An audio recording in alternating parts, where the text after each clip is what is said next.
Welcome everybody to Forza Horizon 4, and today we're taking a look at the 2007 Renault Clio RS197. Now this is part of the third generation Clio, which was produced between 2005 and 2014. And yeah, this is basically the sporty, more track orientated, I guess you will say, version of the Clio, as it has a rear diffuser, brake cooling side vents, and a 6-speed manual gearbox with shorter gearing. Also has wider arches, as you can see, as well as Renault Sport badges placed in specific spots on the car. But despite these sportier additions, it's still a practical hot hatchback.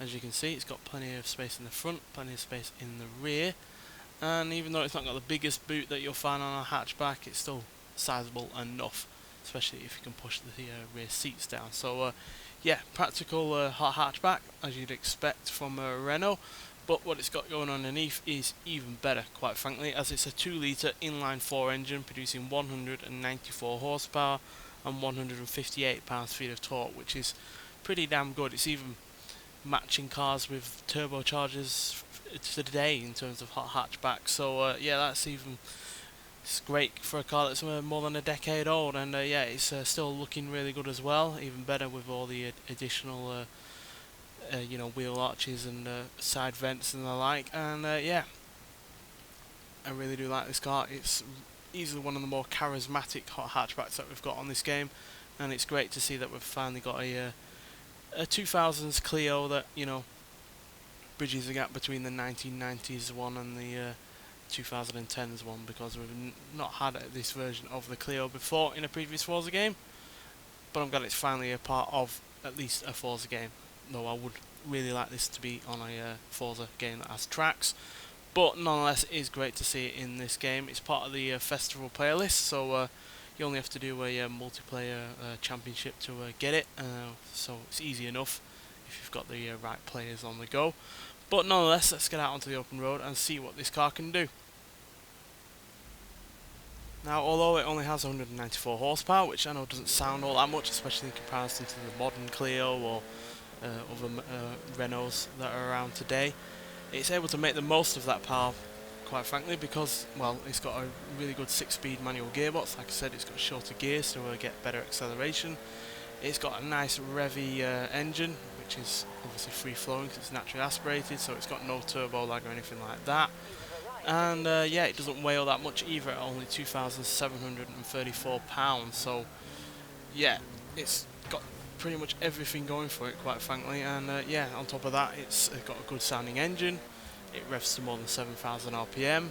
It's got a decent amount of torque, especially for a car again that has no turbocharger.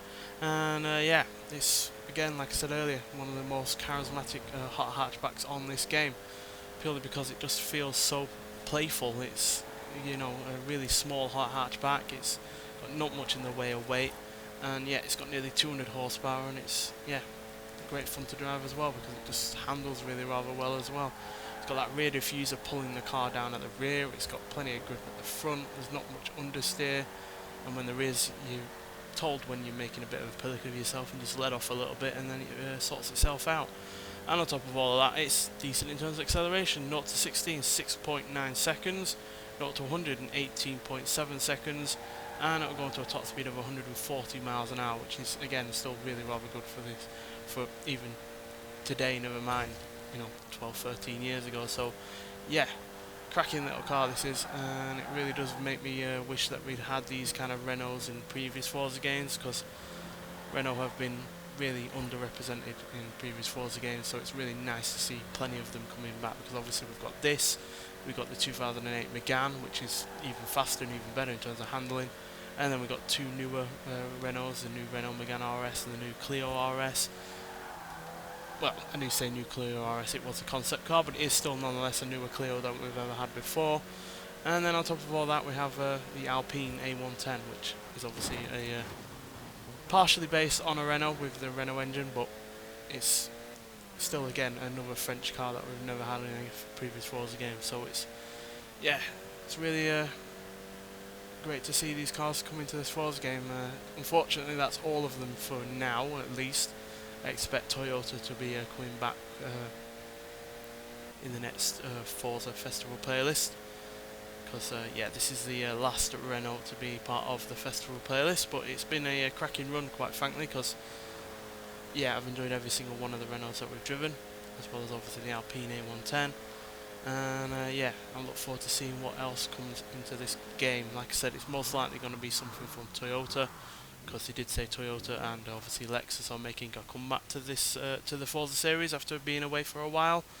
Obviously, we started off with the Super RZ, and now we're inevitably going to have some more coming along the way, but I'm sure it's going to be more than just Toyotas. But either way, I'm excited to see what's going to be coming in the future, especially considering how great these past few weeks have been on the festival playlist in terms of new cars coming to the game. So yeah, looking forward to the future with this game, and yeah, highly recommend you getting this car via the festival playlist.